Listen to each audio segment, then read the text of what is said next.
we start breaking this down, just a quick note on the tuning.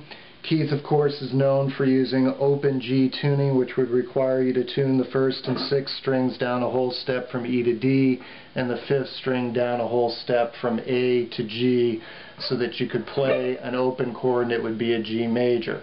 We're not going to do that. Reason is, what I'm showing you today is how to play Keith Richards in standard tuning. Keith is known for not even using the sixth string. He's got a famous quote about only needing 5 strings to play the guitar, and of course your first string doesn't add much in the way of beat. So what you're mostly getting in these classic Keith licks are the second, third, and fourth strings, which are the same in standard tuning as in open G. So you can play a lot of these cool Keith licks in standard tuning like I did in that demo you just watched, and they sound pretty darn good, because the main thing you're missing is the fifth string.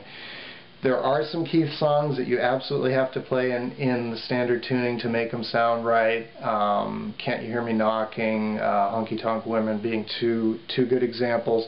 But Brown Sugar I think you can pretty well get away with. So that's what I'm going to be showing you here. We're going to be building off of what I showed you in lesson number 4, the last lesson. We saw how Fogerty used in Proud Mary that movable A chord shape up to the 7th fret to go, which was just going from the 1 to the 4, the D to the G. Keith's doing a similar thing throughout Brown Sugar. He starts off at the 12th fret, so you're going to bar those 3 strings, 4, 3, 2, playing a G chord there, right? And so the 4 chord from the G would be a C chord. So that's what we're playing. Only Brown Sugar is in C, so we're actually going from the C to the G. The C is the 1. So it's kind of like a 1-5 in reverse. So that's the way it starts.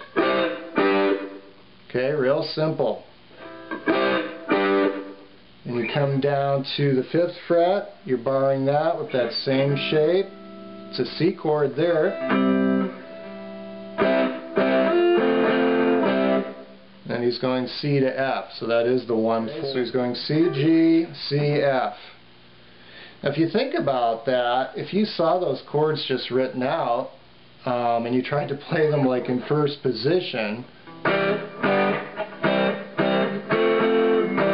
you'd think, wow, that sounds really lame. That doesn't sound anything like Keith. Well, that's why Brown Sugar is a really good example of why you need to know how to play chords all over the fretboard, because they really do sound substantially different depending on where you're playing them.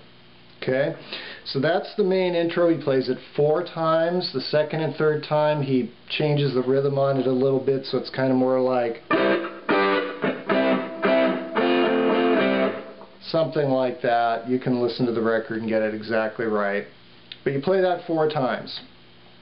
Then it goes to the next signature lick. He's sliding that A shape up to the 8th fret. Okay, so like this. Okay, so that's an E flat. Okay, you'll see the other people tab this out as playing that exact same lick that we played here and here. But he doesn't. He does different hammer-ons in this next go-round here, this next little progression. And it does make a difference in the sound. So what he's doing there is your middle finger's doing the same thing as on the previous lick, but your ring finger, instead of being on the 4th string 2 frets up from your bar, it's on the 3rd string 2 frets up from your bar. So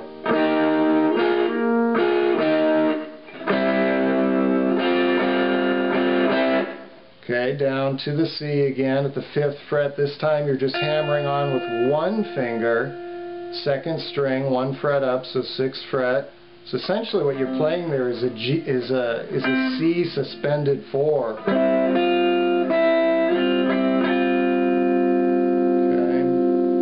So again,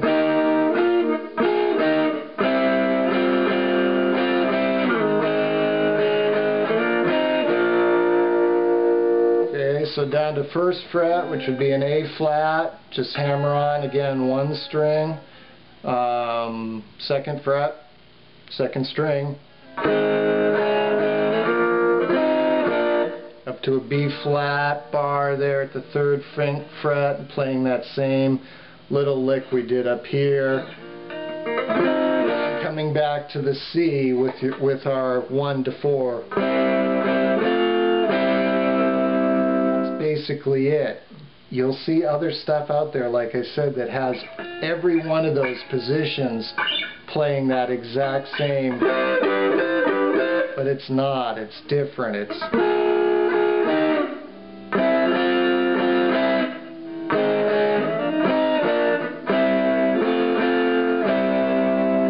So the only one that is like that is the last one when he comes back to the C to the F. Okay, so then the first verse starts. It's a C chord.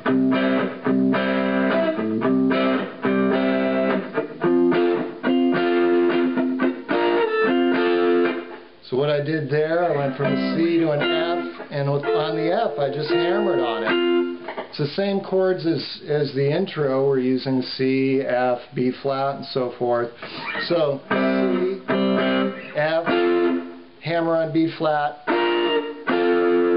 back to C.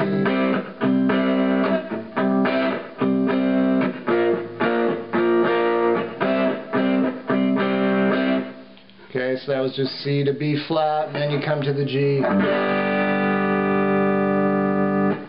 The Brown Sugar chorus. Here's where Keith does a lot of really cool licks in open G, because again he's coming to an open G chord there, which we can't do because we're not in open G. So I do something like this.